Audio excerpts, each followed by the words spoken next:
A gente volta a falar aqui no Jornal da Manhã sobre a morte de Jô Soares, que faleceu no Hospital Sírio-Libanês nesta madrugada e que deixa 7 livros autorais. Agora há pouco a gente conversava com o Bruno Meyer sobre as qualidades, os interesses de Jô. Jô adorava livros. Também escreveu, aí na tela a gente vê o livro Jô Soares, o livro de Jô, uma autobiografia desautorizada. Dentre as publicações mais populares, também o Xangô, de Baker Street, de 1995, que acabou virando filme também. Outra obra deixada foi O Homem que Matou Getúlio Vargas, de 1998. Jô Soares, que escreveu 7 livros, eu tenho aqui em mãos, inclusive esse, o livro de Jô, uma biografia desautorizada, como eu falei, sempre livros muito gostosos de se folhear, de ler, com muita cultura.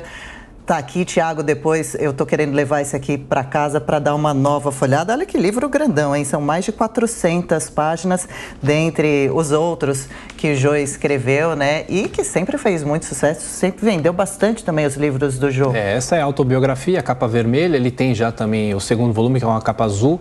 E ele estava escrevendo junto com Martina Suzuki o terceiro livro, que é o livro que vai contar justamente a saga dele pelo talk show. E ele também escreveu livros sobre futebol com o Armando Nogueira, com o Roberto Mullaer, falando sobre as Copas de 50, de 54. Inclusive, ele estava na Suíça em 1954 durante a Copa do Mundo.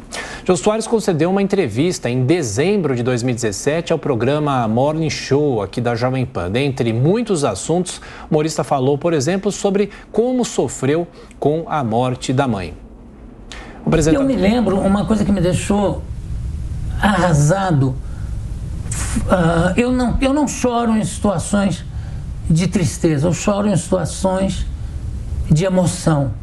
Então, quando morreu minha mãe, me pegou tão de surpresa, eu fiquei arrasado. Eu disse assim, que engraçado, eu estou numa tristeza profunda e não me vem um choro, me vem uma coisa muito mais profunda.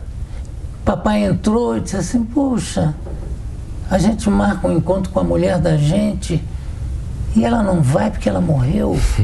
Aí eu desabei num choro, porque eu vi a dimensão que aquilo tinha e não me passava pela cabeça, porque havia uma cumplicidade de companheirismo entre os dois.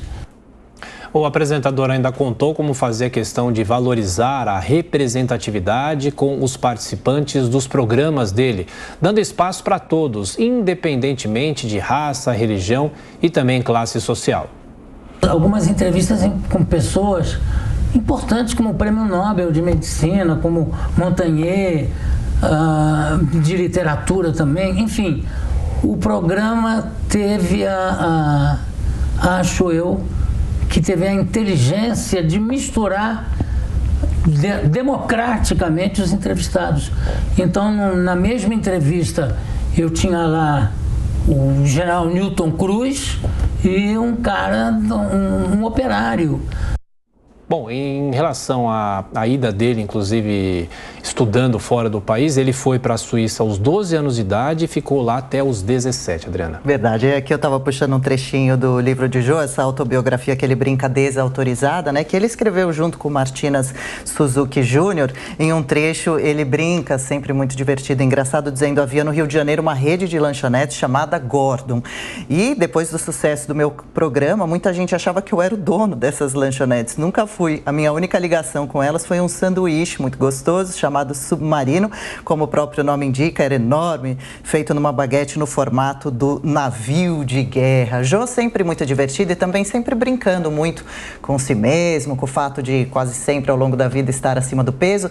E aí a gente vê o Jô no palco, né? Um ambiente muito familiar para ele, né? Quantas peças Jô não participou, inclusive como autor, diretor e como ator. O Jô era muito bom ator, até para falar sério também. Nessa peça, então, que a gente acompanha aí as imagens, quem nos vê por vídeo acompanha também, ele comentava algum desses trechos desse livro, um entre os 7, pelo menos, que Jô escreveu. Adriana, essas imagens aí, que obviamente nos acompanha na TV e também pelo YouTube, nas plataformas, foi justamente uma apresentação que ele fez aqui no Teatro FAAP, ao lado de Matina Suzuki, contando a história dele. Tanto é que no palco está lá esse mesmo livro que a gente tem aqui em mãos, contando toda a carreira dele ao lado de Matinas. O Matinas ia entrevistando ele nessa peça e ele ia respondendo. Os dois iam batendo um papo. Matinas, que foi por muitos anos, né, jornalista da Folha de São Paulo, depois foi para o IG e agora está na Companhia das Letras. Ele foi o editor do livro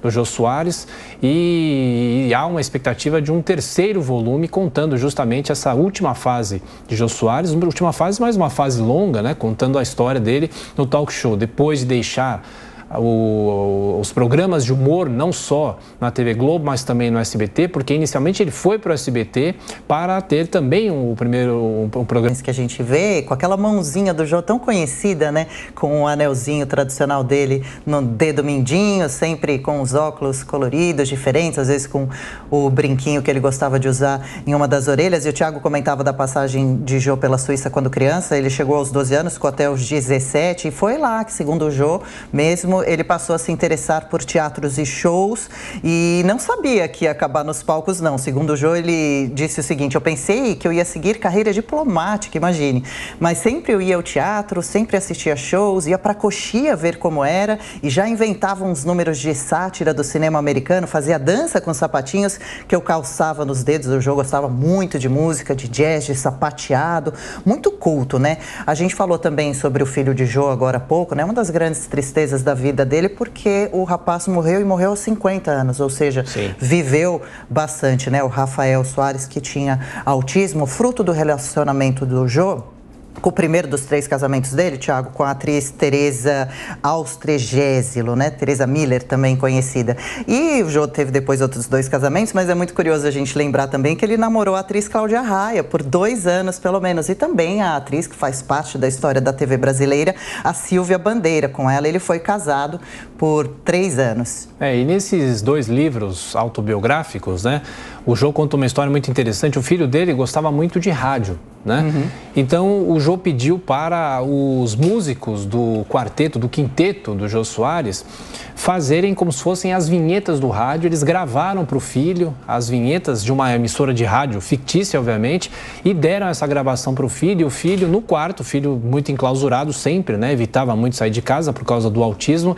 Ele ouvia as vinhetas que o quinteto tinha gravado para ele e simulava como se ele estivesse apresentando um programa de rádio. Então, a presença também do rádio na vida, não só do filho, mas do próprio Jô. O Jô, nos anos 90, teve um programa de música. Pouco a gente fala mais sobre a morte de Jô Soares.